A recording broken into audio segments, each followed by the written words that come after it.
உங்களோட பழகி பழகி பழகி தோற்று போய் வந்து நிக்கிற ஆண்டவரே, அவமானப்பட்டு வந்து நிக்கிற ஆண்டவரே, மனம் நொந்து வந்து நிக்கிற ஆண்டவரே, யார் இடத்துல நான் ரொம்ப பழகினோம் அவங்க தான் ஆண்டவரே என்ன ரொம்ப காயப்படுத்தினாங்க. அதனால இப்ப என் கையை உயர்த்தி நான் சொல்றேன், நீங்க எனக்கு போதும், நீங்க போதும் எனக்கு. சொல்லுங்க சொல்லுங்க சொல்லுங்க பிரதர். யாருமே உங்களுக்கு இல்லாத போது இயேசுதான் உங்க கூட இருந்தாரு. அதனால சத்தத்தை உயர்த்தி கர்த்தர் இந்த வார்த்தையை எதிர்பார்க்கிறார். சொல்லிட்டே இருங்க, நீங்க போதும். ஏசப்பா கேட்கறது வாலிப தங்கச்சி, நீ சொல்லு மகள்.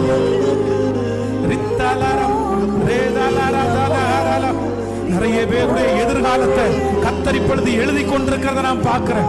உங்க எதிர்காலத்தை கர்த்தர் எழுதி கொண்டிருக்கிறார். ஆகாது என்று தள்ளப்பட்ட இந்த கல் மூளைக்கு தலைக்கல்லாய் மாற போகிறது. அது கர்த்தராலே ஆக போகிறது. அது நம்முடைய கண்களுக்கு